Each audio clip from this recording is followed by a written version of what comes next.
அனைவருக்கும் வணக்கம். நான் பிரபாகர் ஜோதிடர். ஓம் சிவாய நமக. சிவசக்தி திருச்சிற்றம்பலம்.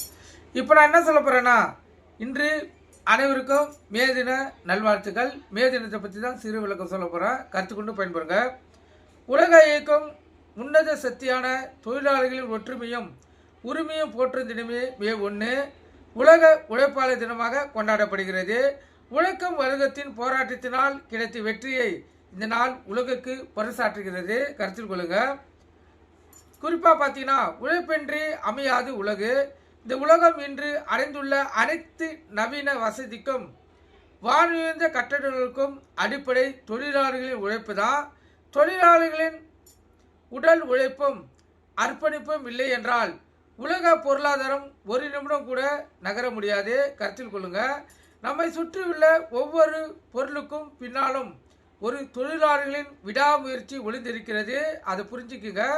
உழைப்பை நீக்கிவிட்டால் இந்த உலகம் வெறும் மண்ணும் கல்லும் நிறைந்த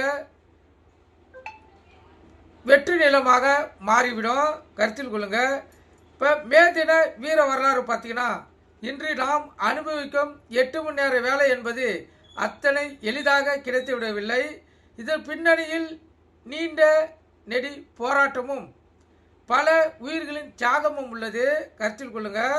9ஆம் நூற்றாண்டின் தொடக்கத்தில் தொழிலாளர்கள் மனிதர்களாக கூட மதிக்கப்படவில்லை.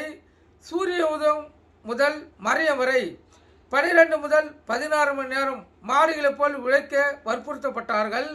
அமெரிக்காவின் சிகாகோ நகரில் 1886ஆம் ஆண்டு மே 1ஆம் தேதி சுமார் 3 லட்சம் தொழிலாளர்கள் திரண்டு வேலை நிறுத்த போராட்டத்தில் ஈடுபட்டனர். 8 மணி நேர வேலை, 8 மணி நேர ஓய்வு, 8 மணி நேர கல்வி, தூக்கம் என்பது அவர்களுடைய பிரதான கோரிக்கையாக இருந்தது. இந்த போராட்டத்தின் போது பல உயிர்கள் தியாகங்கள் அடக்குமுறைகள் நேர்ந்தன. இறுதியில் தொழிலாளர்கள் விடாமுயற்சி முன் அரசு பணிந்தது. 1890ஆம் ஆண்டு 8 மணி நேர வேலை கோரிக்கை அதிகாரப்பூர்வமாக ஏற்கப்பட்டது. இந்த வரலாற்று வெற்றியை போற்றுவதுமே இந்த மே 1 உலகெங்கும் கொண்டாடப்படுகிறது. கருத்தில் கொள்ளுங்க. இப்போ தொழிலாளர்கள் இல்லை என்றால் உலகில் எதுவுமே இல்லை.